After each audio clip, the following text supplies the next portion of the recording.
یزید کی لشکر جو امام حسین کے مقابلے میں آیا، امام حسین کے لشکر کی تعداد 72 تھی، تو یزید نے 22,000 آدمی، مجھے بتائیے 72 کا 22,000 سے کوئی مقابلہ ہوتا ہے؟ بولیے۔ عمر بن سعد نے پھر عبید اللہ ابن زیاد کو لکھا کہ 22,000 بندے تھوڑے ہیں، کچھ بندے زیادہ بھیج۔ تو عمر بن سعد کو عبید اللہ ابن زیاد کہنے لگے کہ تو پاگل تو نہیں ہو گیا، 72 کے لشکر کا 22,000 بھیجا، اور کتنا بھیجوں؟ تو اس نے کہا تمہیں یہ نہیں پتا یہ لوگ کون ہیں؟ یہ مولا علی شیر خدا کی اولاد ہے، ان میں ایک ایک شخص ایسا ہے جو 1,000 کے مقابلے میں لڑنا جانتا ہے۔ ہوا یہ کہ یزید جب امیر بنا نا،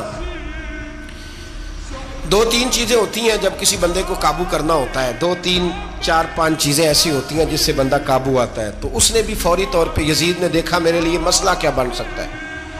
ولید بن عتبہ اس وقت مدینے کا گورنر تھا، یزید نے اس کو خط لکھا، کہنے لگا کہ فوری طور پہ عبداللہ ابن عباس کو بلاؤ اور اسے کہو میری بیعت کریں۔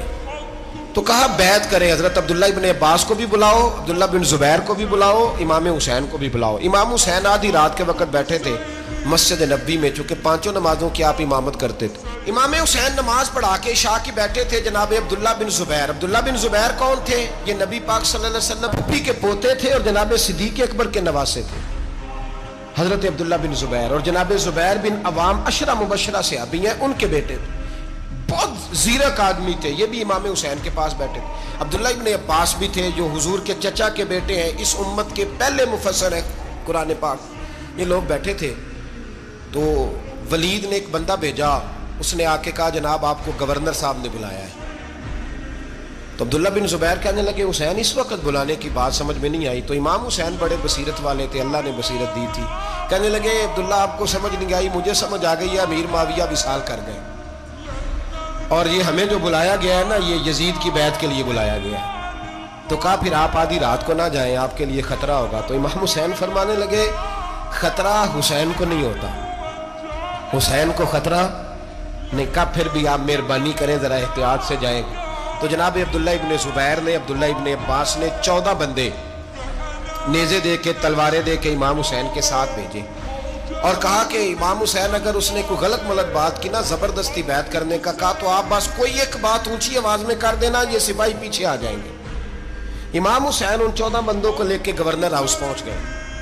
جب آپ وہاں پہنچے، اس نے بتایا، اس نے کہا جی حضرت امیر معاویہ انتقال کر گئے اور آپ نے یزید کی بیعت کرنی ہے۔ تو امام حسین فرمانے لگے میں چھپ کے بیعت نہیں کروں گا، مجمع لگاؤ، جمعے والے دن اعلان کرو، جو طریقہ ہے حضرت ابوبکر صدیق کا، جو طریقہ ہے حضرت عمر فاروق کا، جو انداز حضرت عثمان غنی کا ہے، جو مولا علی کا ہے، سر عام اعلان کرو، اگر ساری دنیا یزید کی بیعت کرے گی تو میں بھی تیار ہوں۔ تم مجھ سے بیعت لے کے پھر لوگوں کو بتانا چاہتے ہو کہ حسین بیعت ہو کر رہے ہیں، تو تم کیوں نہیں کر رہے؟ میں عام آدمی نہیں ہوں، لہذا چھپ کے بیعت نہیں کرتا۔ جب یہ بات کی نا، تو ولید بڑا نرم دل تھا اور امام حسین کی شان کو جانتا تھا، وہ جانتا تھا یہ نبی پاک کا خاندان ہے۔ اس نے کہا جی مجھے تو حکم تھا، باقی آپ حضور کے نواز ہیں، میں کر کچھ۔ وہاں ایک بڑا بدبخت شخص بیٹھا تھا، عبد الملک بن مروان، وہ ولید سے کہنے لگا کہ اگر حسین آج تمہارے ہاتھ سے نکل گئے تو تمہارے لیے بہت بڑا مسئلہ کھڑا ہوگا، انہیں جانے نہ دینا، یا بیعت کراؤ یا ان سے کہو جنگ کے لیے تیار ہو۔ تو امام حسین رضی اللہ تعالیٰ عنہ کے کانوں میں آواز گئی تو فرمانے لگے ابن مرجانہ، اگر تیرے اندر جرت ہے تو آ سامنے حسین کے، اس کے کانوں میں باتیں نہ کر، کانا پھوسی نہ کر، باہر آ میدان میں، شرارت نہ کر، باہر آ، میں تمہیں ابھی بتاتا ہوں کہ حسین سے مقابلہ کرنے کا انجام کیا ہے۔